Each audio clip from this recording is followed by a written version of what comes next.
have a problem with the amendment. I think it's pretty reasonable.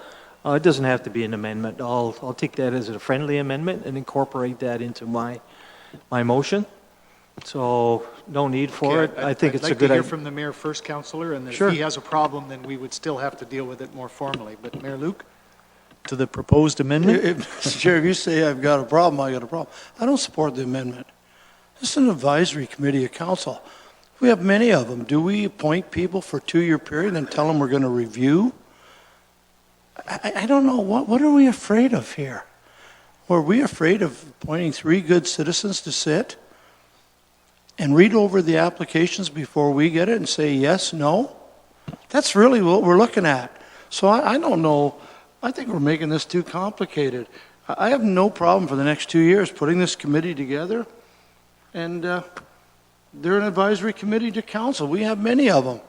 We're beating this thing to death. Goodness gracious. I won't support the amendment, although I think it's in the original motion now. Okay, speaking further to the amendment, and we will have to deal with this not as a friendly, but as a separate motion to amend. So, Councillor Black? Well, that's okay. Then just leave it as is, as an amendment, and I will support it. I don't have a problem if my fellow colleague has a concern with it. I think that staff would bring it back anyway. You know, probably they're shaking their heads. Yes, they'll bring it back. I think that's just normal process for staff to do. They'll look at it. They'll bring a report back to us, even if we don't ask for it. So that's why I don't really have a problem with it. The review of it, and certainly if it's a 1-year term, as Councillor Brunton has indicated in his amendment, then and the review is good, we'll just go ahead and reappoint them. Okay, speaking further to the motion to amend, Councillor Brunton. Yeah, I don't want to be misinterpreted here. I'm not saying we appoint somebody for 1 year and at the end of the year he's out the door or whatever. What I'm saying is I want to see a report at the end of the year on how our terms of reference and how these number of people that we appoint to this board function. And maybe things will change, because it looks to me like 90% of the province hasn't done nothing yet. And maybe we might want to change some of our terms of reference, or maybe add some people to the committee. That's all I'm asking. So thank you. Okay, Councillor, but I'm sorry. I thought I heard you say you wanted the appointments reviewed after a year, and that was part of your... The idea is how the committee functions at the end of the year. I don't even know how many people we're putting on the committee. Minimum of 3, maximum of 5. That's in the terms of reference. Okay. No less than 3, no That's more fine. than 5. And the terms of reference say they will be appointed for 2 years. That's fine. At the end of 1 year, we can at least review it, can we not? I'm not saying change the appointments, but we may find that we want to change their terms of reference. Well, that's a separate part of your motion, Councillor, than reviewing. If you're prepared to leave the term of appointment as in the terms, that's great. I would ask that you... Sure. So your amendment is only going to be that we add a further clause that says, and further, that the terms of reference be reviewed with council after 1 year. That's fine. Okay. That does simplify things a bit. I'm sorry, council, we've changed that motion to amend as per what I just said. Any further speakers to that motion to amend? Councillor Height. Thank you, Mr. Chair. I won't be supporting this. For me, the whole thing with the committees is I hate to see people waste their time. They spend all this time and effort, and they go to these meetings. Our staff have to prepare the meetings. There's these long, drawn-out reports, and they sit in there and have to listen to the regurgitated report and put up their hand yes or no. It's a brutal process, and it's not very fun for anyone. The amount of applications we're looking at here, it's not overwhelming. This council has never been overwhelmed with development applications that we couldn't handle, but if the province mandates this, why aren't we doing like the other municipalities? Pass it to another board. Have them rubber stamp it in the 15 minutes or 30 minutes it's going to take to do these, and not ask these people to waste their time. That's how I feel about this committee. It's a whole lot of rigmarole for not a whole lot of stuff, to be honest. Okay, thank you.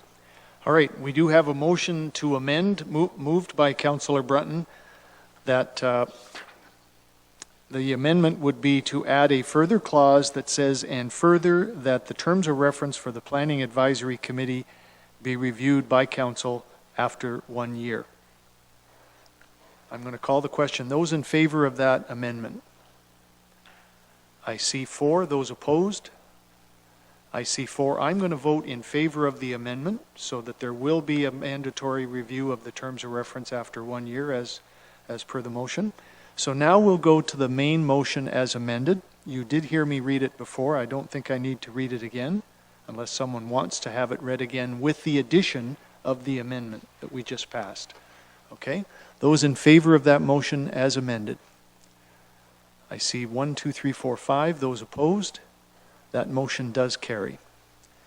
Staff, before we leave this item, I do just want to again request, and I think you agreed, that part of our process or protocol will be that the draft report, staff report going to the advisory committee would also be forwarded to council for their information. Was that what I understood correctly, Matt, that you can change your process to accommodate that request? Through you, the chair, we can definitely connect with the clerk about that process and see what our opportunities are. Okay. All right. That's going to allow us to move on. Now, we're going to have a break here, and I'm seeing we have staff here from Community Services, particularly the paramedics. And with council's permission, and I think this is going to be a straightforward report. If you don't mind, council, I would like us to move to CSD 17-05, which is on page 62 of your agenda. And this is dealing with accepting the special funding for the community paramedicine program. With your indulgence, council, are you willing to deal with that report before our break? Thank you. Okay. Mr. Cridlin, over to you and your staff. Through the chair, I want to thank council for taking this report. Shannon has work to do yet today, so I guess with that, I think most of you know Chief Sarah Townsend, and I'd like to introduce Shannon Bailey, who has for the last year filled the community paramedicine position, and I think with that, I'll turn it over to definitely the experts in this. Thank you. Through you, the chair. This is a almost repeat of last year's report. However, this year, the funding that we are proposing to use for our community paramedicine program is coming from the LIN. They have offered to pay 100% of the program for an additional year. They have done all 4 programs that are within their LIN, so Niagara, Hamilton, us, and Brantford, and they would like the programs to move forward. That being said, throughout the report, you will notice that I also mentioned that the ministry has not mentioned anything about their potential funding avenues after March 31st of this year. But we are looking forward to continuing the program for an additional year based on the LIN's funding of the entire program again. All the financial information is within the proposed report, and I would ask for any questions. As Bill has alluded to, Shannon is our current community paramedic, so if you have any questions about the program right now, she can answer for you as well. Thank you. Thank you very much. There may very well be some questions, starting with Mayor Luke. Thank you, Mr. Chair. I had a question when I read the report, and Sarah kind of skirted around it. Certainly, we're good for funding beyond March of 2018. So we've got a year of funding, correct? That we know. Through the chair, at this point, we have funding now confirmed from April 1st of 2017 till March 31st of 2018. So my question is, in the report here, it talks about the recommendation to create a permanent Norfolk County community paramedic, I think is the term. What if funding runs out and we have a permanent paramedic, which I hope we do, but what are your thoughts that what'll happen should there be no permanent funding when we have a permanent community paramedic? Through the chair, the ministry has for the past 3 years now studied all the community paramedic programs, the 23 of them across the province. As they have said that they are no longer funding them 100% at the end of March, they have not made any commitment otherwise. We're hoping in the future they will allow it to be rolled into operations and cover 50% of that funding as they do with our regular operations. And then we would have to seek council approval for any further permanent funding. Okay, thank you, Mr. Chair. Thanks. You're very welcome. Councillor Brunton, next, please. Well, I guess I'm a slow learner. I'm reading this report here, and it says the ministry is not committed past March 31st of this year, correct? That's what the report says. I highlighted that. But we've been told now that the LHIN is going to sponsor it, guaranteed? Is that the way you've indicated? Through the chair, that is correct. So since the inception of the Community Paramedics Program, 100% of that funding has come directly from the Ministry of Health. Now it is, I guess, through another system going from the Ministry of Health to each LHIN, and the LHIN has decided to fund the Community Paramedic Program. Guaranteed. Guaranteed, that is the funding of $144,700 for the year. Okay, well, I have no problem with that. I guess as long as the money's there, we'll do the job. That's my attitude. Thank you. Thank you. Councillor Height? Thank you, Mr. Chair. Through you to staff, 100% funding, does that include the vehicle, mileage, and training, and all of the other incidental stuff as well? Through you, the chair, the councillor is correct. It does not include a vehicle and the mileage on that vehicle. And they are training? currently using one of the administration supervisor vehicles. In addition, the only other thing that would not be covered is the supervision portion of that, but we absorb that as part of our normal supervisory costs for every paramedic. So the vehicle, will it have to be upgraded and we will need a new one right shortly because of this permanent new position? Through the chair, I believe that was discussed during budget, and that may be a potential option. But for now, it is currently one of the supervisor vehicles, the Did we approve emergency that? response. Thank you. You're welcome. Councillor Black? I'm going to try a motion to move the recommendation of the report receives information and just the first part and not the second part. So to accept the $144,700 from the LHIN and keep this program going from until March 31st, 2018, and then I think it should be separated. So I'm just going to put that motion on the floor. Okay, to Okay. deal with it separate, or is this an amendment to remove the third paragraph entirely? Well, no. I just want to separate. Okay, Because fair enough. maybe somebody else wants to move that part. Okay. all right. Okay, so could I speak to it? Yes, you can. Well, Mr. Chairman, certainly I'm aware of this program, and even when it was initially presented, I thought it was an excellent idea, and I think that it has probably saved Ontario a lot of money by being preventative, and I think it's an excellent program. It's unfortunate that they wouldn't just roll it into their operations and make it part of it, because in the end, it's probably saving us money overall. So, thank you. Thank you.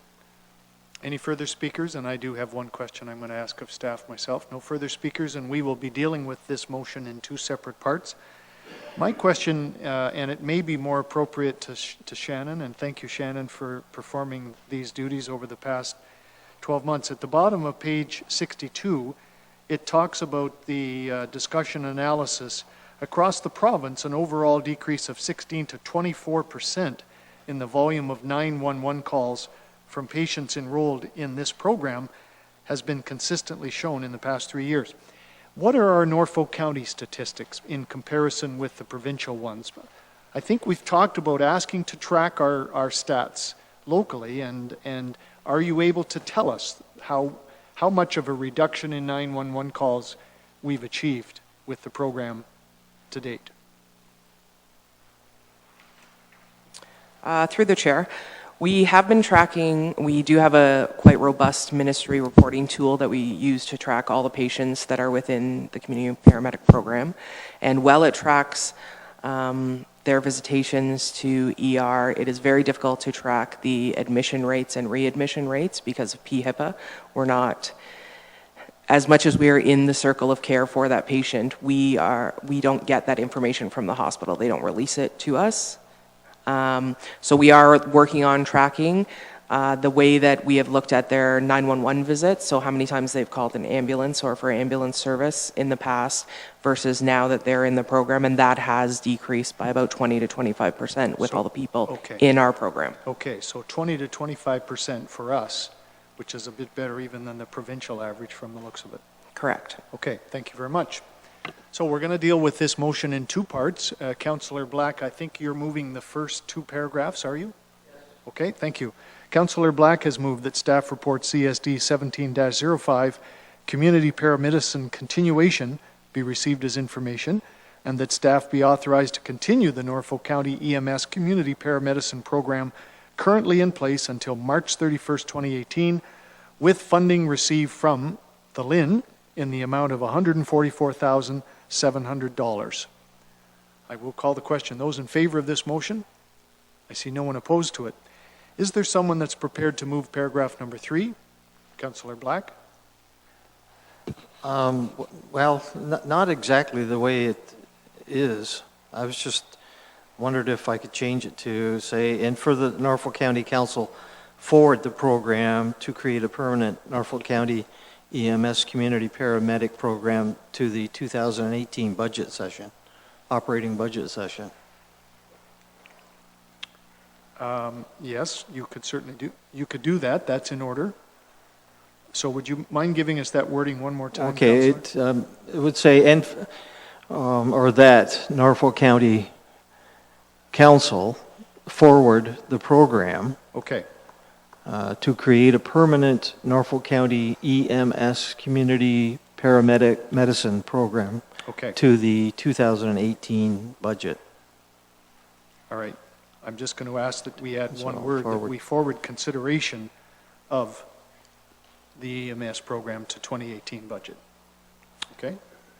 I'll get the deputy clerk to read us what she has here in a moment, but in essence, that's what you've...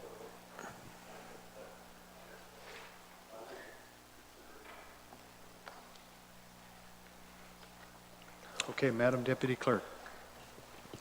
Thank you. Through the chair, that Norfolk County Council forward the program to the 2018 budget for consideration to create a permanent Norfolk County EMS community paramedicine program. That capture it, Councillor? Thank you. Speaking to that motion, first Mayor Luke, then Councillor Wells. Mr. Chair, I certainly support that, and when we send anything to next year's budget, it is for consideration. It's not approval at this time, and we don't know where the chips will fall. We'll wait and see, and we've got the province and Lynn doing some head scratching in the meantime. I want to just, and I don't know, Mr. Chair, how the province or anyone on the bottom of page 62 cannot take notice that across this province of Ontario, an overall decrease of 16 to 24% decrease in the volume of 911 calls in communities that have this program in place. My goodness. Knowing the amount of calls. Sarah, you got your finger up, so the chair might let you speak, and then I'll be quiet, but I do have one last comment. I'll leave that up to you. Okay, on that point, Sarah, please. Through the chair, just wanted to clarify, that's 16 to 24% reduction in the 911 calls placed by people in the program. Correct. So that's not across our That's not county. We every- wouldn't no. be cutting it in half or a quarter, but just the people that are enrolled in the program, that most of which are targeted high-end users of Yes, Yeah, I high didn't- users services. of 911 to begin with. Correct. Yeah. Yes, and I didn't express that very well, but I knew that. My final comment is this, Mr. Chair, and excuse me, to Sarah and Shannon. I remember back in 2015, I believe, when the government gave us a year funding and then just completely cut us off at the knees, and I can tell you that I received, I know if it wasn't a dozen, it was 10 calls from people, pretty well all seniors, that couldn't believe that the government would do this. And I said, well, because they thought it was the best thing since sliced bread, and it probably is. And then I said to them, I'm sorry, I'm sorry, I'm sorry. And then about 4 or 5 months later, the government came back in for some reason. So I know there were a lot of people there saying, you know, the mayor, he told us this thing was cut and would never be back. What's the matter with him? And here it was reinstated. So it's just a tremendous thing to have in our county. Thank you. Well, they probably knew it was your influence that brought it back. Councillor Wells, next. Thank you very much, Mr. Chair. Mr. Chair, I will be supporting the motion, but I have a question, if you would allow it, Sure. and it would be to Sarah. Sarah, will we know about the funding either from the LIN or the province by budget of 2000 and whenever we do our budget? Through the chair, this year we are very grateful that the LIN moved this quickly to provide the funding and approve it before our program was scheduled to end. The ministry still has not come forth with any recommendations at the end of their program, which may come. They came in April last year, so we are not sure if that's coming as well. The difficulty will be, we'll be putting budget documents in the fall, and we'll be requesting funding at that time for consideration, and likely won't have a response from the ministry or the LIN until January, February, or March. Thank you, Mr. Chair. You're welcome. Councillor Height to the motion. Thank you, Mr. Chair. Maybe my question would be best answered by HR, because I see this position is going into permanent, and I believe we have a policy where it can only be 2 years of temporary. Have we reached that 2 years of temporary, and this needs to be permanent right now? Through you, Mr. Chair, actually the 2-year component falls within the scope of our CUPE collective agreement and not the OPSU collective agreement, so that provision doesn't apply in this case. So if the position is made permanent and the position then is made redundant, there would be a layoff and potentially bumping options. Thank you for that question. Any further speakers to the motion? I don't think you need it read again. This is just essentially forwarding consideration of an ongoing program after March of 2018 to our 2018 operating budget discussions for consideration. Those in favor of that motion? Those opposed? I see no one opposed, so that is carried. Thank you very much, ladies, for being here and for presenting the report. We're going to take a, are you happy with 25 minutes till 6:45? Okay. Thank you very much.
Council, I know I'm a few minutes early, but I think if we're all back here, and I think we are now, maybe we can reconvene. It'll just perhaps allow us to finish a couple of minutes early. We are going to, by the way, council members, we are going to move now into our in-camera. We just have one item that has to be dealt with in camera with Ms. Webb, and then we'll be coming back out. I've sort of forewarned staff, other than Lee, that we're just going to delay those other reports for a few minutes so that we can deal with the in-camera first. So I would appreciate someone moving that we go in camera. Mayor Luke?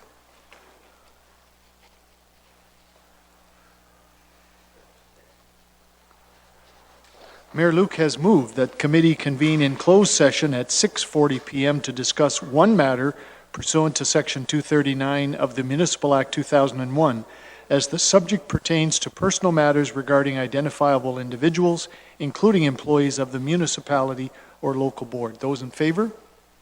I see no one opposed to that, so it is carried. And to the media, will just be a few minutes, we think. So.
Ladies and gentlemen, we are now ready to come back into open session. If I can have someone that'll move a motion to bring us back out. Thank you, Councillor Geisens. Councillor Geisens has moved that committee adjourn the closed session at 7:56 p.m.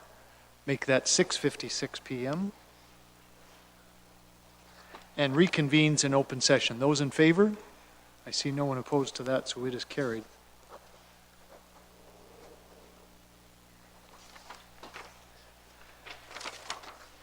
And for the information of the media, we were just dealing with personnel matters relating to the county manager recruitment process. So we can now continue with additional staff reports, and I think we will be able to move to staff report PW 17-11, the Joint Waste Management Operational Agreement. And our acting county manager will present the report. Lee, please. Thank you. Through the chair to council. The report in front of you is the Joint Waste Management Operational Agreement between ourselves and Haldimand County. It has already been signed